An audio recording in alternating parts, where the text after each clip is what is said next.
สวัสดีค่ะวันนี้นะคะก็จะมารีวิวพัสดุกับของที่ซื้อมาจากเซเว่นนะคะก็พัสดุนี่เพิ่งได้มาใหม่ๆเลยสดๆร้อนๆเลยนะคะก็มาหลายชิ้นอยู่ทีเดียวนะคะแต่อาจจะไม่ใช่ของเราก็ใช่ของเราแหละใช่ชื่อเราแต่มีของเราแค่อันเดียวเพราะว่าเอาไปให้ที่ร้านเบบีนะคะว่าเขาสั่งจากกุชชี่มาแต่เราสั่งเสื้อมาแล้วเรามาแกะกันเลยดีกว่า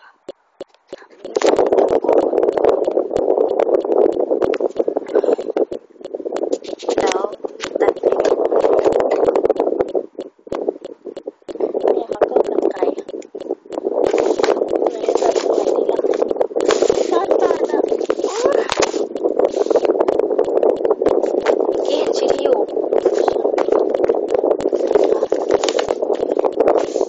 นี่นะคะก็จะเป็นชื่อร้านไม่ใช่ชื่อร้านเอ๊ะสวีทเดี๋ยวใช่ป่ะอืมใช่แหละชื่อร้านนะคะแล้วก็ไอดีไลน์ของร้านอะไรเงี้ย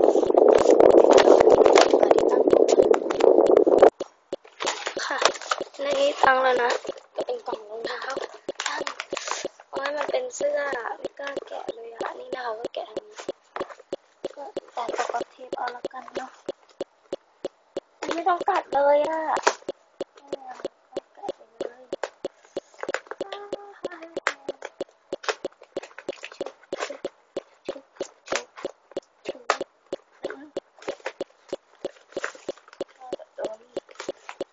อันนี้ก็ตัดเลยนะคะ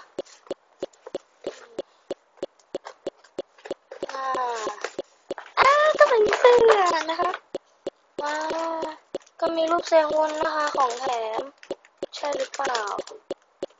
ก็ใช่นะคะมีอะไรอีกไหมอันนี้ก็จะเป็นโพลารอยด์ใช่ไหมเป็นเซฮุนนี่ไหนเป็นของแถมเพียบทำไมมีแค่นี่เหรอของแถมภูมิใจกับของแถมนี่ทำไมให้เซฮุนมานี่ก็เป็นของเซฮุนเนี่ยเซฮุนแต่เราไม่ได้เป็นเซฮุนมีใครด้วยว้าน่ารักเชื่อมัดเลยมีอาอีชิงมีเซฮุน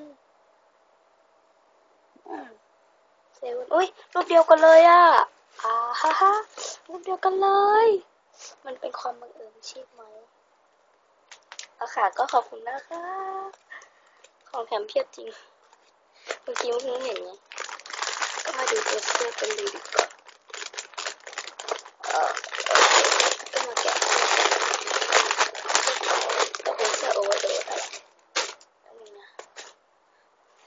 โอเคเสื้อตัวเล็กแต่ก็พอได้อยู่นี่โอเคก็เรามารีวิวอันนี้อันนึงดีกว่าเนาะแป๊บนึงไปนะคะก็จะเป็นของที่ซื้อมาจากเซเว่น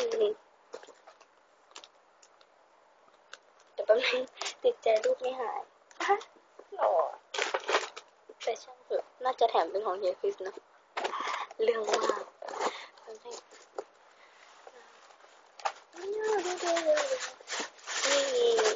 ก็จะเป็นอันนี้เดี๋ยวนี่ค่ะก็จะเป็นอันนี้เมื่อวานรีวิวแล้วซื้อมาจากตั้งแต่เมื่อวานแล้วนะคลิปมันพังก็เลยมารีวิวพร้อมพัสดุเลยนี่ก็จะเป็นพัดได้พัดมาเยอะแล้วเบื่อพัดแล้วเนี่ยได้แล้วเนี่ยนี่ค่ะข้างในก็จะมีโปสเตอร์ก็ซื้อจากเซเว่นเลยก็รู้กันอยู่ชุบมี12 คนน่ะปลื้มมากแบบนี่รูปแรกก็จะเป็นชั้นยอนที่สองก็จะเป็นดิโอ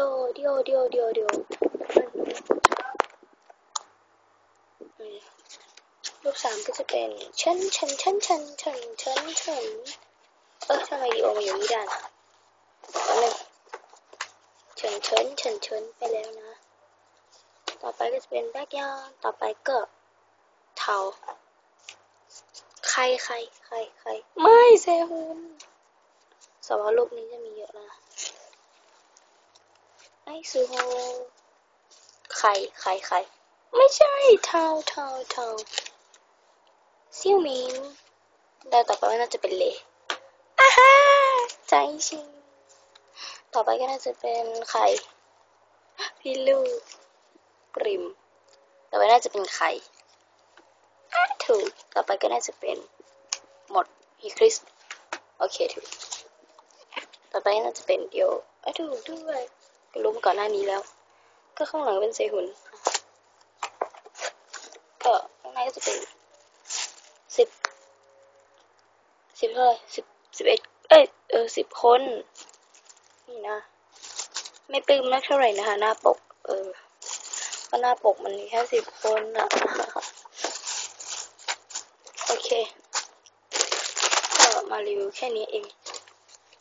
หมดแล้วนะเดี๋ยวก็หูฟังอะต้องรออะเพราะมันเป็นของพรีออเดอร์ปิดพรีไปแล้วรอหลัง20 วันก็ครบ20 วันแล้วแล้วก็ต้องรอแล้วก็อีกเจ้าหนึ่งเหมือนกันนั่นแหละเคยบอกไปแล้วมั้งก็แต่อีกเจ้าหนึ่งก็ไม่ได้พรีออเดอร์หรอกพร้อมส่งแต่ไม่รู้ยังไงให้นั่นแหละของก็คงมาแล้วก็มีแค่นี้จริงๆโอเคขอบคุณค่ะขอบคุณค่ะขอบคุณค่ะขอบคุณเพื่อใช่ไหมครับบาย